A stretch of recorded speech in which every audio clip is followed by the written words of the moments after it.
கோவை என்றுமே அதிமுகவின் கோட்டைதான். அதிமுக அங்கு வாளை ஆட்ட முடியாது. அந்த லட்சணத்தில்தான் திமுக இருக்கிறது. கடந்த 2021 சட்டமன்ற தேர்தலில் ஒரு தொகுதியில் மட்டும் வெற்றி பெற்றது திமுக அரசு. அதன் பின்னர் செந்தில் பாலாஜி கோவைக்கு பொறுப்பாளராக ஆக்கப்பட்டார். அவரது தீராத முயற்சியால் உள்ளாட்சி தேர்தலில் திமுக அமோகமாக வெற்றி பெற்றிருந்தது. வருகின்ற 2026 சட்டமன்ற தேர்தலிலும் கோவைக்கு அவர்தான் பொறுப்பாளராக இருக்கிறார்.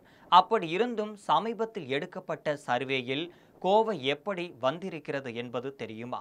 அது என்ன என்பதை தற்பொழுது இந்த செய்தி தொகுப்பில் விரிவாக காணலாம். செந்தில் பாலாஜிக்கு அமைச்சர் பதவியை பறிகொடுத்தாலும் மேற்கு மண்டல பொறுப்பாளர் என்கின்ற பவர்ஃபுல்லான பதவியை திமுக தலைமை கொடுத்திருக்கிறது. ஏற்கனவே கோவை, கரூர், திருப்பூர், நீலகிரி போன்ற மாவட்டங்களும் அவரின் கண்ட்ரோலில் தான் இருந்து வருகிறது.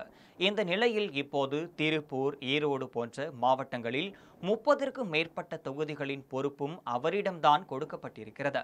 கடந்த ஏப்ரல் 22ஆம் தேதி அமைச்சராக தன்னுடைய கடைசி நாள் கோவையில் தான் இருந்தார். அப்போது கோவையில் இருந்து புறப்பட்ட அவர் மே 22ஆம் தேதி அதே கோவைக்கு மேற்கு மண்டல பொறுப்பாளராகவும் வருகை தந்துள்ளார். கோவை மாவட்டத்தில் உள்ள 10 தொகுதிகளைச் சேர்ந்த திமுக மாவட்ட செயலாளர்கள், நகர செயலாளர்கள், ஒன்றிய செயலாளர்கள், போரூர் செயலாளர்கள் மற்றும் மாநில பொறுப்பில் இருப்பவர்களிடம் ரகசிய ஆலோசனையை நடத்தினார் செந்தில் பாலாஜி.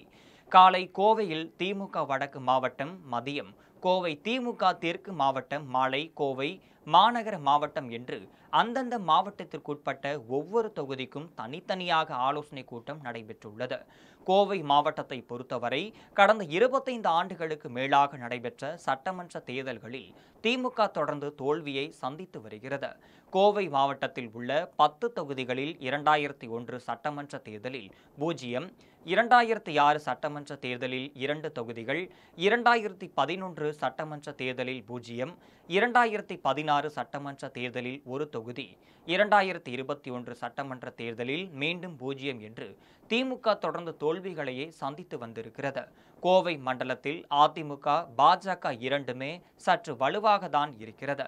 இந்த நிலையில் செந்தில் பாலாஜி 10 தொகுதிகளிலும் ஒரு ரகசிய சர்வே எடுத்திருக்கிறார். அவற்றில் 10 தொகுதிகளில் ஒன்று கூட திமுகவிற்கு சாதகமாகவே இல்லை என்ற அதிர்ச்சி ரிப்போர்ட் கிடைத்திருக்கிறது. இதனால் தொகுதி வாரியான ஆலோசனை கூட்டத்தில் பேசிய செந்தில் பாலாஜி மிகவும் கரராக சட்டமன்ற தேர்தல், பாராளுமன்ற தேர்தல் முடிவுகள் நிறைய வித்தியாசம் இருக்கிறது.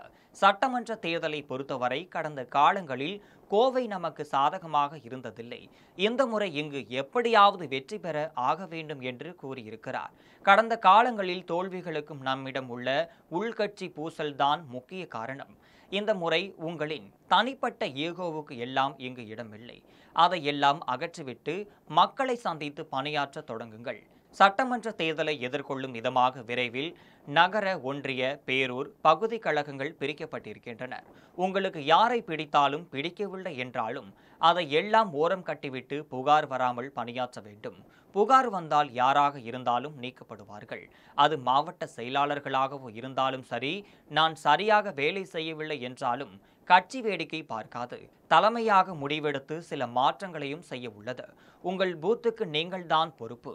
அங்கு கட்சிக்கு அதிக வாக்குகள் வாங்கி கொடுக்க முடியவில்லை என்றால் இப்போது எழுதி கொடுத்துவிட்டு வீட்டிற்கு சென்று விடலாம் என்று ஸ்ட்ரிக்டாக சொல்லவே உடன்பிறப்புகள் அதிர்ச்சியில் உறைந்துள்ளனர்.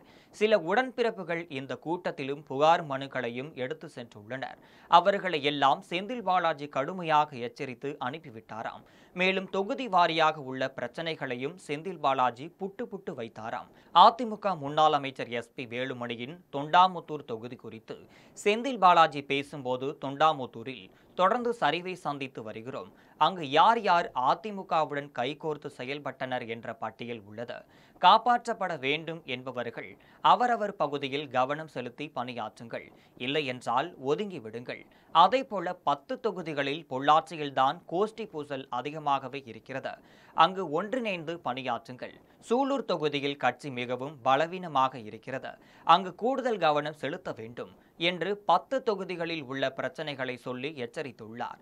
இப்போதைய சூழலிலும் கோவை மண்டல திமுகவிற்கு பெரும் சவாலாக தான் இருக்கிறது. என்ன குட்டிக்கரணம் போட்டாலும் செந்தில் பாலாஜிக்கு என்ன ஓடுமோ அதுதான் கிடைக்கும்.